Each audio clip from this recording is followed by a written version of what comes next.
que simplesmente pode ir e vir.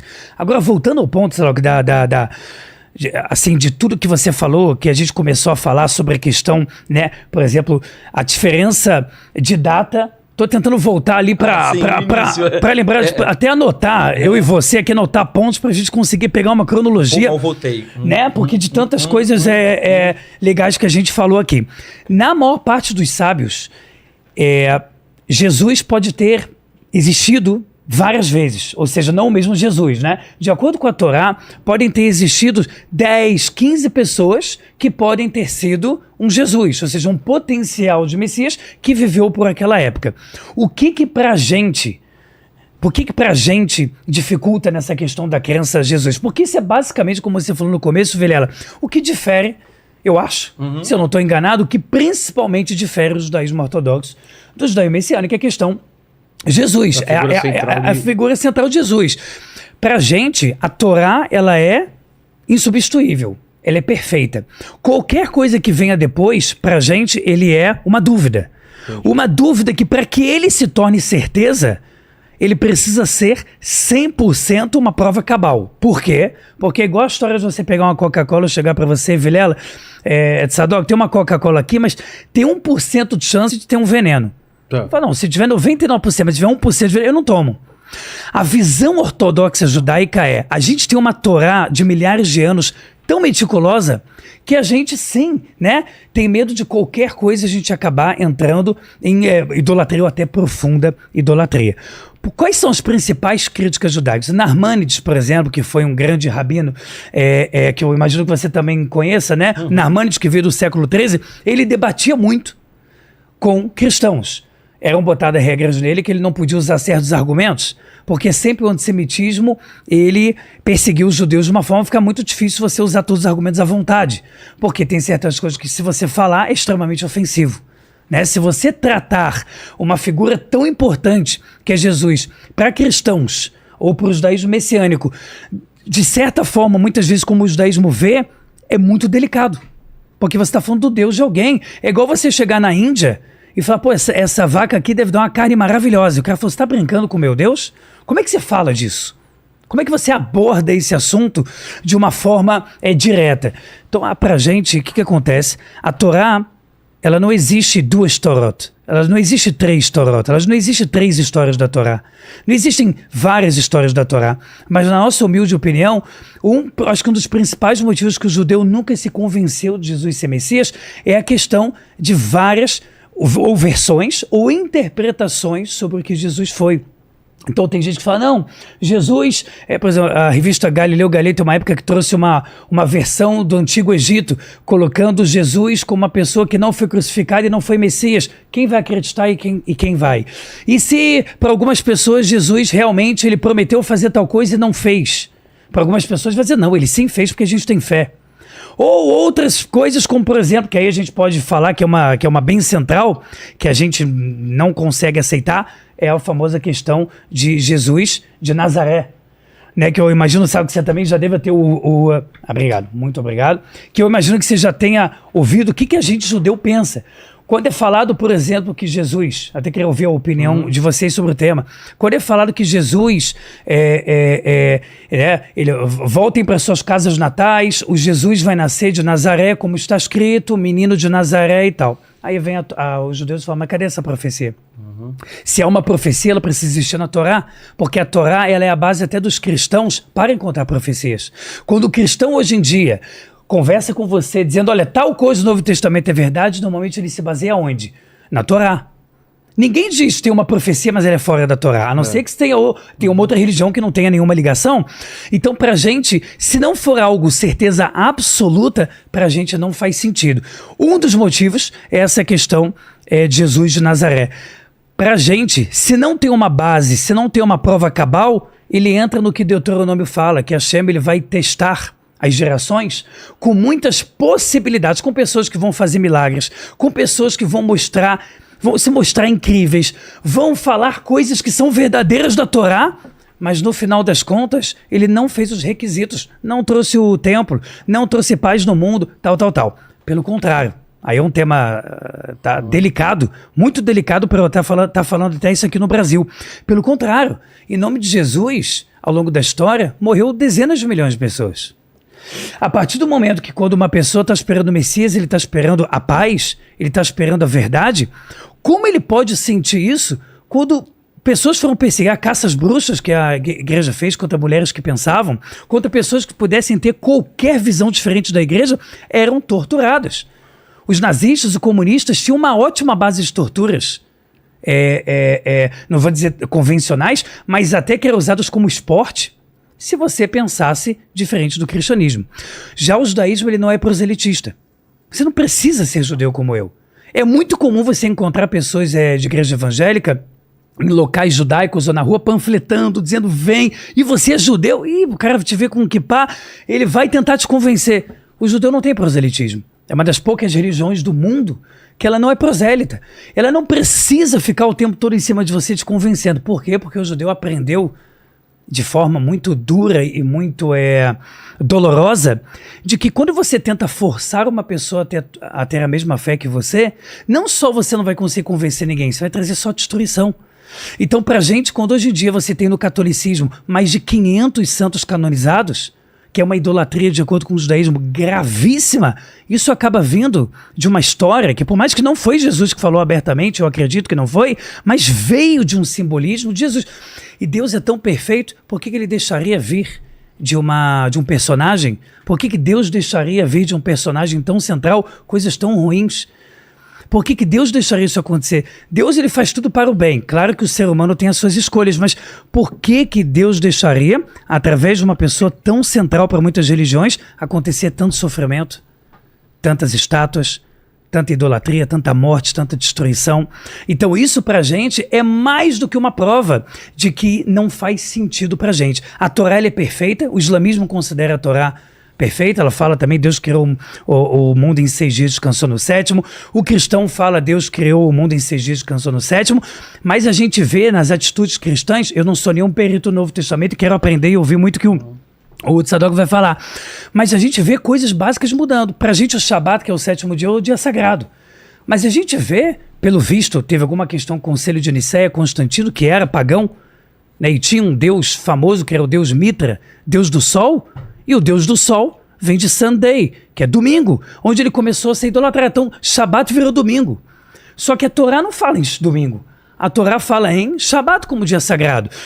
O paganismo de Constantino, que era Mitra, era baseado numa mitologia que não só existia no paganismo, como existia em várias outras mitologias, que quando um judeu vai estudar a história, ou qualquer pessoa, ele vê que bate com muita coisa que cristãos contam de Jesus.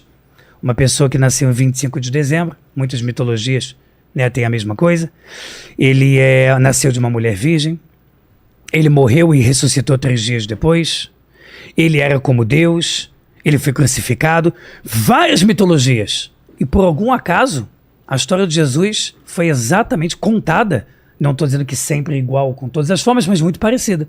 25 de dezembro, filho de uma mulher virgem, crucificado, ressuscitou em 3 dias, era como Deus. Solstício de verão, né? Exatamente. Então, quando você pega essas mitologias, a gente fala, caramba, isso pra gente acaba fazendo menos sentido ainda. Então, na minha opinião, por que é tão importante sim escutar todos os lados? Sabe por que pra mim é muito importante escutar todos os lados? Porque o judeu ortodoxo, ele se sente numa posição muito segura. Nós temos a Torá, que ela é eterna e insubstituível. Então eu tenho uma coisa que eu tenho certeza que ela é perfeita, que o cristão considera perfeita, que o muçulmano considera perfeita. Daqui pra frente, ou é Deus falando de modo revelado, ou tem precisa de uma prova cabal.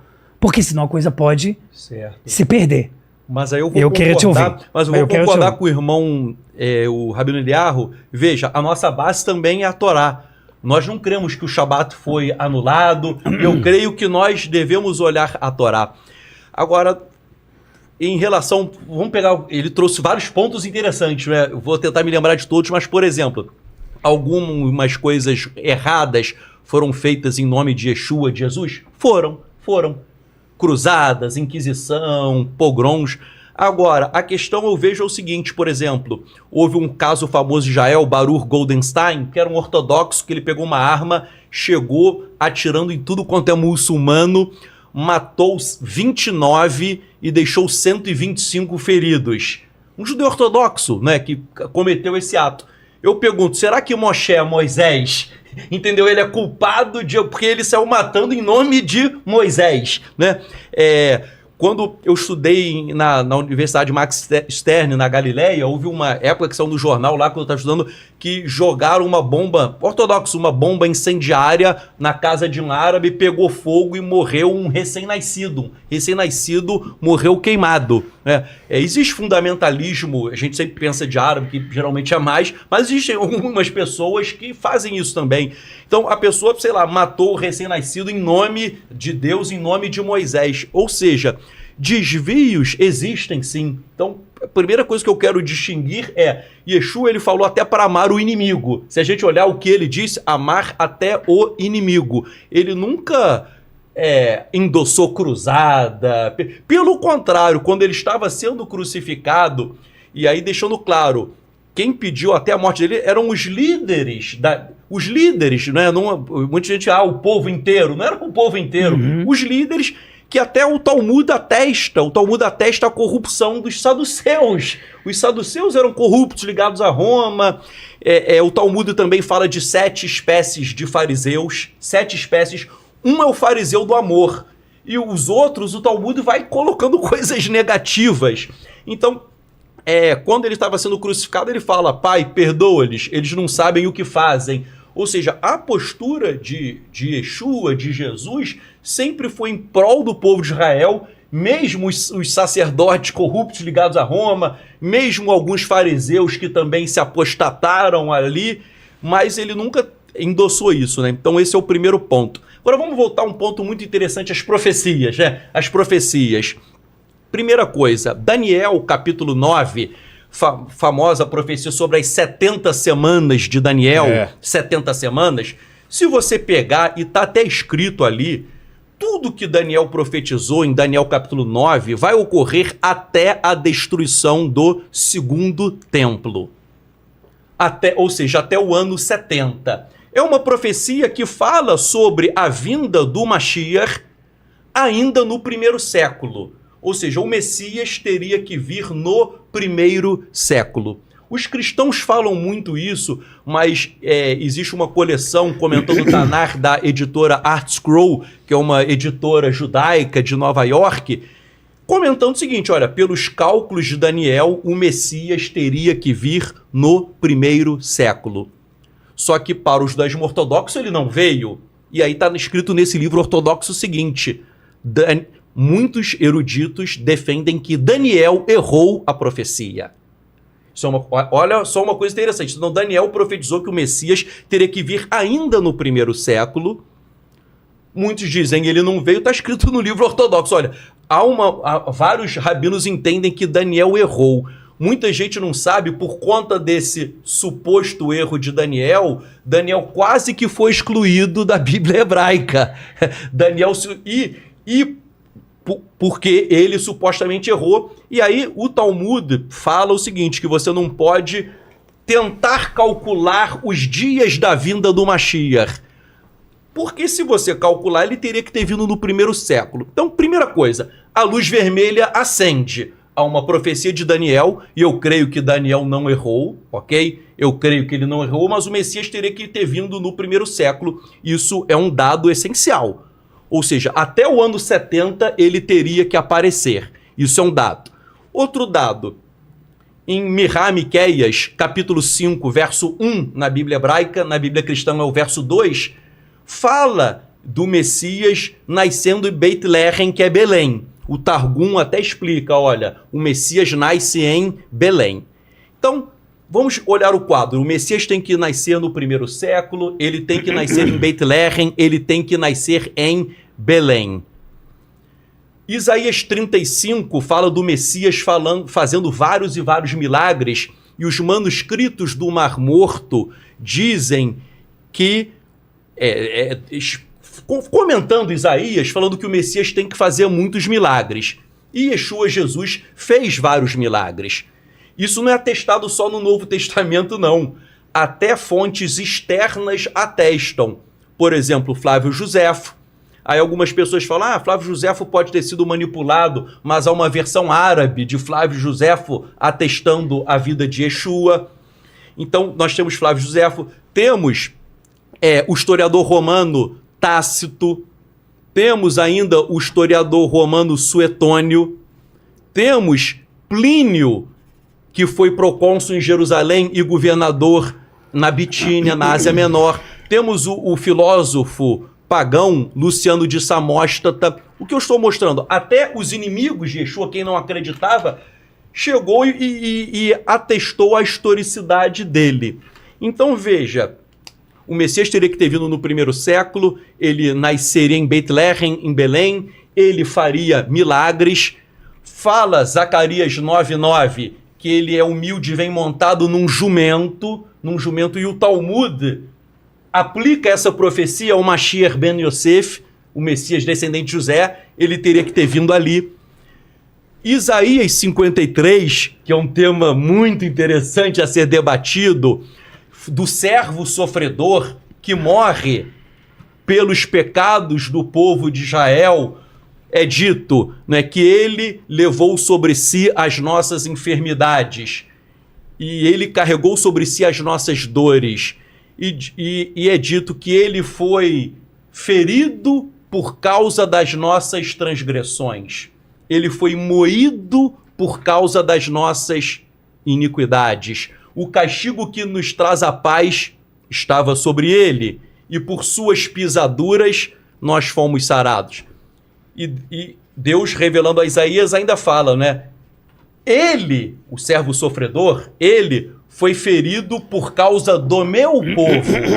Ele foi ferido por causa do meu povo. E as iniquidades do meu povo irão recair sobre ele. Então existe essa profecia de Isaías 53, e essa profecia de um servo sofredor que morre, o judaísmo hoje diz que o servo sofredor é o povo de Israel e não o Messias.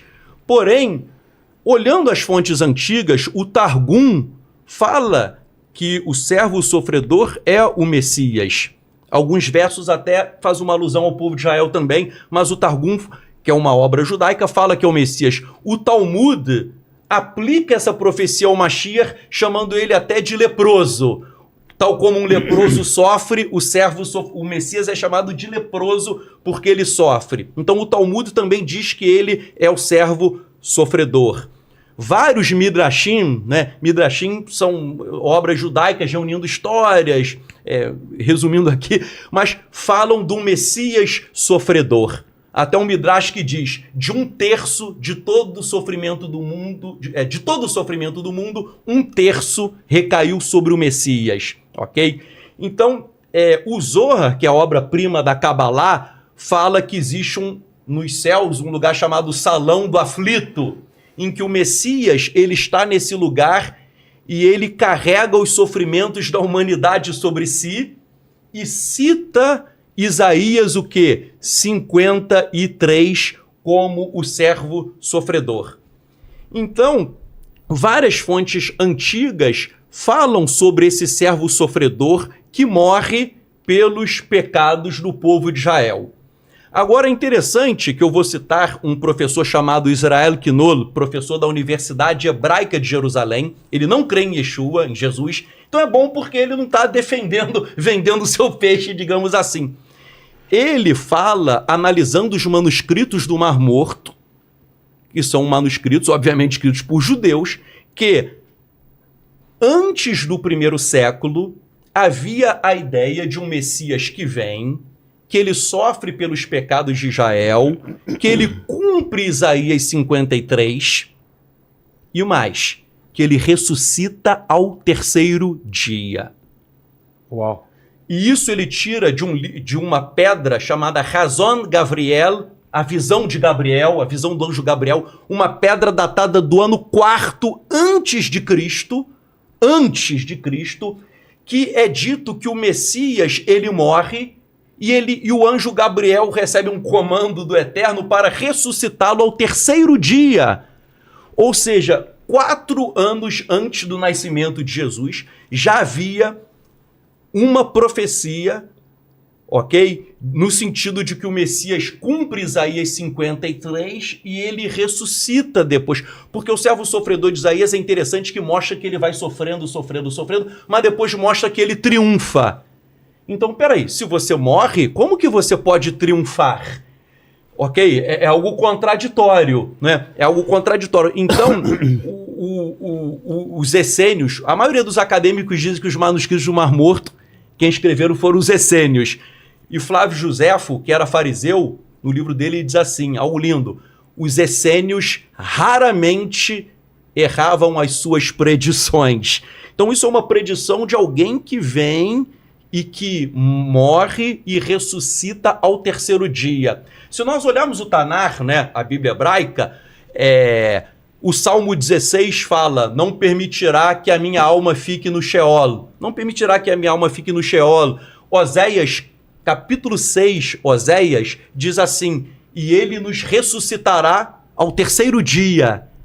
Então, essa ideia até de ressurreição, de terceiro dia, não foi algo que saiu da cartola. Já havia. Agora, claro que a Torá tem 70 faces, então, um ramo do judaísmo, né? Obviamente isso não era unânime, eu tenho certeza, mas havia um ramo do judaísmo que cria em um Messias que vem, que ele sofre e que ele ressuscita ao terceiro dia. Então vamos pegar aqui o quadro. O Messias tem que vir no primeiro século. Ele tem que nascer em Belém. Ele é humilde e montado em um jumento. Ele sofre pelos pecados do povo e ele ressuscita ao terceiro dia.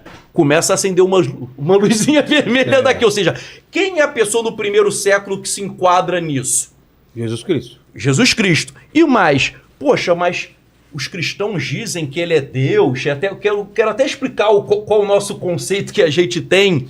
Veja, mas ele é Deus? Que história é essa de Deus que vai morrer? Veja, Deus não morre, obviamente.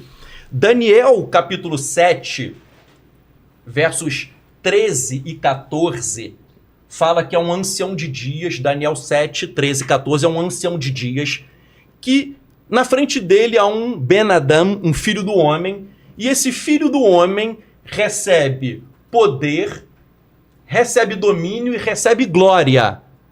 Já é algo estranho, porque esse ancião é o Eterno dando a glória dele para um filho do homem, e Isaías diz que o Eterno não divide a glória dele com ninguém. Então Daniel 7, 13 e 14 diz que é um ancião que é o Eterno dando o domínio, o poder e a glória para o filho do homem.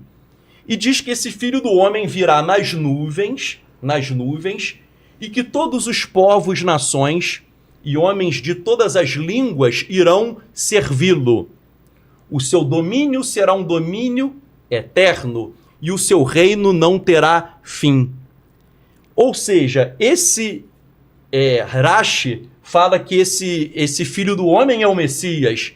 E o Zohar diz que esse filho do homem é Metatron, que depois a gente pode explicar o que é aqui, mas Metatron há uma linha da Kabbalah que acha que é um anjo criado, mas há uma linha que entende a literatura de Rei Halot, que seria uma projeção do Eterno. Ele é chamado Eterno de Hashem Hakatan, do pequeno Senhor. Ou seja, Deus se manifestando de uma maneira na Terra. Então, Daniel fala de um filho do homem, que é o Messias, que ele vem, e ele é um Messias divino. Porque o Zohar chama esse filho do homem de Metatron, e esse Metatron, é interessante que a literatura cabalística até chama ele de Ben Elohim, de filho de Deus. E aí o Rabino Emanuel Chorreto do Rabad, ele explica assim, olha, filho de Deus não é um conceito pagão, não. O filho de Deus é a própria essência do Eterno, ok? Porque há um grupo judaico chamado Rabad que alguns creem que o Rebbe de Lubavitch é o Messias e ele seria Deus. Deus no seguinte sentido, a alma dele porta a divindade, ok? A alma dele, não ele como Deus que se materializou e andou, mas a alma. A própria Kabbalah fala que é uma centelha divina em cada um de nós. Mas o que é o Mashiach? Ele não é uma centelha, ele é o fogo puro, ou seja, seria a própria essência de Deus na alma dele, né? Até o rabino Emanuel Chorret, que é um rabino ortodoxo, ele quando comenta Daniel, ele diz que a alma do Messias é uma alma divina, que ela vem e desce na terra. Então, Daniel, ele tem esse conceito do Messias divino, que ele é chamado de Ben Elohim, de filho de Deus, ele é chamado de Metatron. Metatron, para uma linha, ele é um anjo, mas que ele não é criado, ele é chamado também Metatron de homem celestial. O professor Moshe Idel, de Kabbalah, da Universidade Hebraica de Jerusalém, ele cita textos judaicos dizendo que Metatron, ele é meio homem, meio Deus. Como? Meio homem, só para não construir um raciocínio pagão, meio homem é que Deus ele pode se apresentar como uma figura humana, mas ele é Deus também. Tal como Mehilta, do Rabino Ishmael, Mehilta, do Rabino Shimon Bar Yochai, que são obras judaicas, isso não está na Bíblia, mas fala que quando o povo de Israel cruzou o Mar Vermelho, Deus apareceu como um jovem guerreiro. Poxa, se você aparece como um jovem guerreiro, apareceu como homem. Essas duas obras falam que no Monte Sinai, quando Moisés vai receber a tábua, quem deu foi Deus, que apresentou-se a ele como um ancião. Se apresentou-se como um ancião, ele apresentou-se como homem. Há uma passagem do Talmud Yerushalmi, do Shimon Hatzadik, que foi sumo sacerdote, que ele diz assim: todo ano em Yom Kippur, quando eu entrava no Santo dos Santos, todo ano eu via um ancião lá dentro. E esse ano o ancião não apareceu. E aí os judeus perguntam, mas como que? Porque todo mundo sabe, todo mundo, até criancinha de qualquer igreja, sabe que se alguém entrar no Santo dos Santos, sem ser do seu sumo sacerdote, vai o quê? Fulminado. Morrer. Fulminado. Ele falou, todo ano havia um ancião. E aí perguntaram, mas como isso é possível? Como que um homem estava lá dentro com você? E ele disse, quem falou que era um homem